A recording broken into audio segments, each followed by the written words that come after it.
Latest videos के लिए subscribe कीजिए बाल संस्कार केंद्र चैनल और बेल आइकन प्रेस कीजिए। संस्कृति सुवास सृष्टि रचना भाग 7 असुर, देव, पितर और मनुष्य जगत की रचना।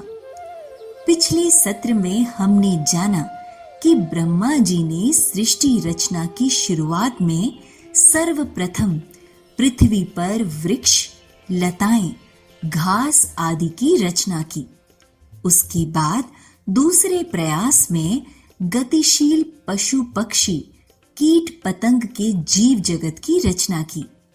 ब्रह्मा जी के द्वारा जीव जगत की रचना में प्रथम 2 प्रयासों में उन्हें पूर्ण संतोष नहीं हुआ, इसलिए उनके चित्त में तमोगुण की वृद्धि हो गई।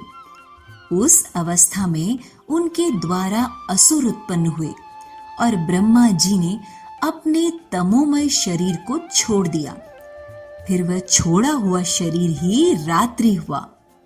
फिर अन्य देह में स्थित होकर सृष्टि की कामना वाले उन ब्रह्मा जी के मुख से सत्व प्रधान देवगण उत्पन्न हुए। उसके बाद उन्होंने उस सात्विक शरीर को भी छोड़ दिया। वह त्यागा हुआ शरीर ही सत्य स्वरूप दिन हुआ।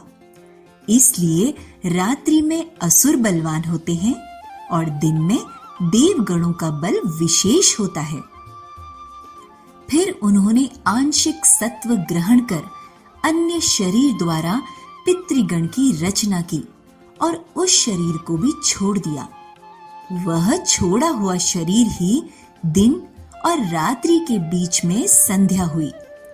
इस प्रकार के विभिन्न जगत की सफलता पूर्वक रचना से ब्रह्मा जी को अति प्रसन्नता हुई, परंतु अभी भी उनको विचार हुआ कि इन सभी प्रकार के जीवों में ऐसा कोई प्राणी नहीं है जो अपने पुरुषार्थ के द्वारा उन्नति करके परम पद को पा सके। इसलिए फिर एक बार सत्य संकल्प से चिंतन करके उन्होंने सात्विक, राजसिक और तामसिक तीनों ही प्रकार के गुणों को ग्रहण कर एक नया शरीर धारण किया और उस शरीर द्वारा पुरुष प्रधान मनुष्य उत्पन्न हुआ। फिर प्रजापति ब्रह्मा जी ने उस देह को भी त्याग दिया और वही देह प्रातः काल की संध्या हुई।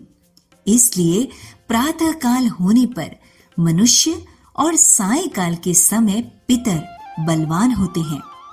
इस प्रकार रात, दिन, प्रातः और साय ये चारों काल ब्रह्मा जी के ही शरीर हैं और तीनों गुणों सात्विक, राजसिक और तामसिक के आश्रय हैं।